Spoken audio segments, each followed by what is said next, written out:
Understanding Jeong, the untranslatable Korean emotion. Opening the restaurant mystery. Picture this: you're in Seoul, you've been there for 2 weeks, there's a small restaurant near your hotel, nothing fancy, just a little place that makes really good soup. You go there on Monday, the owner, an older woman, smiles at you, you order, you eat, you pay, normal transaction. You go back on Wednesday, she remembers you, she gives you extra side dishes, you smile, you pay, still normal. You go back on Friday, she asks where you're from, you chat for 5 minutes, she seems genuinely happy to see you, you pay, you're starting to like this place.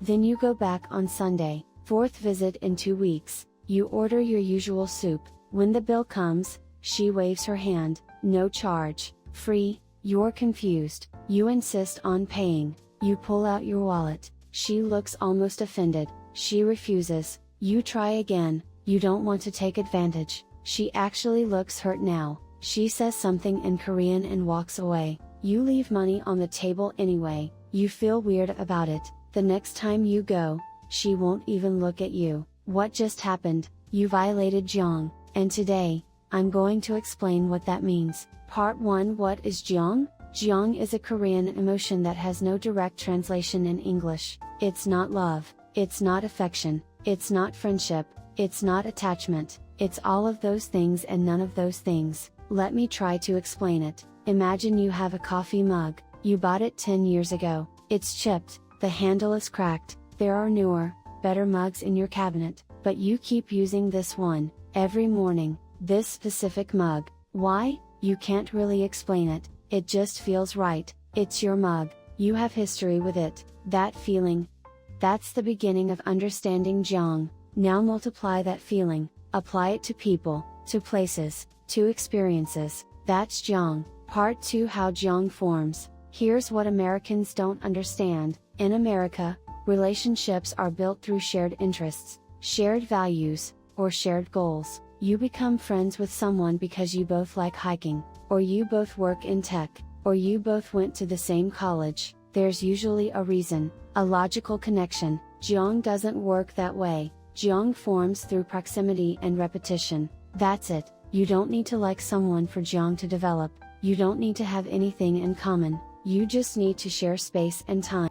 Let me tell you about another scenario. You move to Korea for work. You're placed in an apartment. Your neighbor is an old man, he's retired, he doesn't speak English, you have nothing in common, but every morning, you leave for work at 8 a.m., he's watering his plants on the balcony, every morning, he nods at you, you nod back, this happens for 3 months, just nods, no conversation, then one day, you come home late, you're carrying heavy bags, he appears, without a word, he takes one of your bags. He carries it to your door, you try to thank him, he just nods and walks away. The next week, there's fruit at your door, no note, you know it's from him, that's Jeong. He didn't help you because you're friends, he didn't give you fruit because you did something for him, he did it because Jeong formed. Through 3 months of silent nods, you shared mornings, you shared a hallway, you shared existence, that was enough. Part 3. Types of Jeong. Not all Jeong is the same, let me break down the different types. First, there's family Jeong. This is the deepest kind, it's not about blood, it's about eating from the same pot, sleeping under the same roof, sharing daily life. Adopted children develop this Jeong, stepparents develop this Jeong, even housekeepers who live with a family for years develop this Jeong. It's why Korean families are so tight, it's not just duty, it's Jeong. Second, there's place Jeong. You can develop Jeong for a location, a neighborhood, a city, even a country. This is why Koreans living abroad often feel such intense homesickness. It's not just missing Korea, it's Jeong pulling them back. They have emotional investment in the streets, the buildings, the atmosphere, years of accumulated presence. This is also why elderly Koreans refuse to leave their neighborhoods, even when it makes no practical sense. They have Jeong for that place. Moving would feel like betrayal. Third, there's object Jeong. Yes, you can have Jeong for things, that old coffee mug, that worn out jacket, that scratched up phone. Americans throw things away when they're done being useful. Koreans keep things because jeong formed. Part 4. When jeong goes wrong. Here's the thing Americans need to understand. Jeong isn't always good. Jeong can trap you. Let me tell you about a common Korean experience. You have a friend, you've known them since childhood, 20 years of friendship, but now, you've grown apart, you have nothing in common, different values, different lives. Every time you meet, it's awkward. An American would think this friendship has run its course, it's okay to let it go. A Korean thinks, but we have so much jeong, how can I just leave? Jeong creates obligation, and obligation can become a burden. This is why some Koreans struggle to end bad relationships,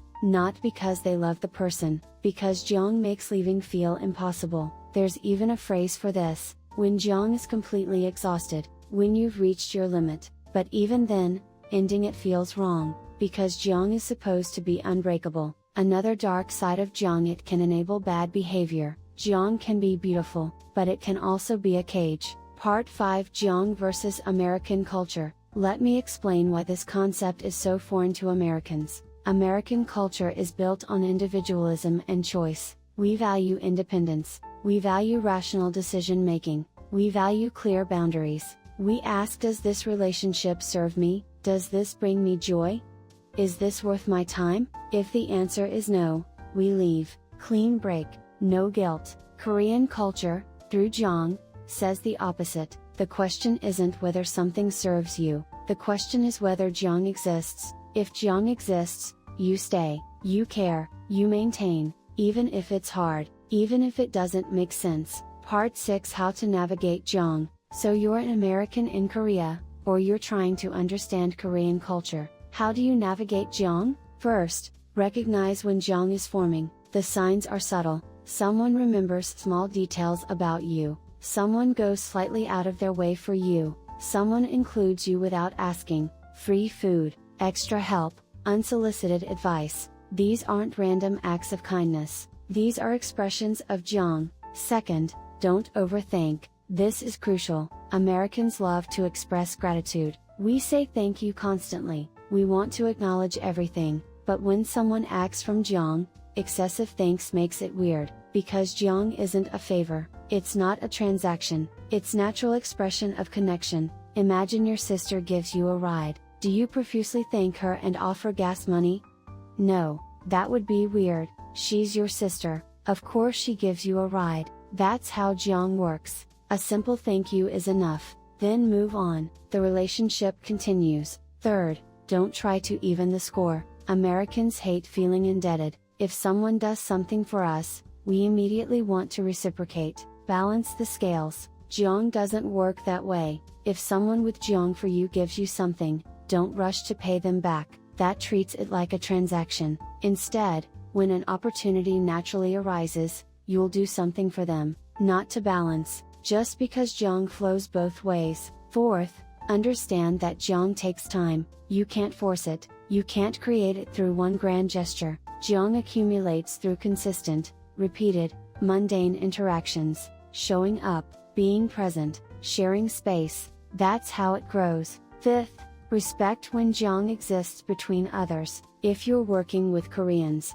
and they seem to tolerate someone difficult, there's probably jeong there. Don't judge it, don't try to logic them out of it. Just understand this isn't weakness, this is culture. Part 7. Why jeong matters. You might be thinking this sounds complicated. Why should I care about jeong? Here's why. Understanding jeong helps you understand Korean behavior, that otherwise makes no sense. Why do Koreans say our mom instead of my mom?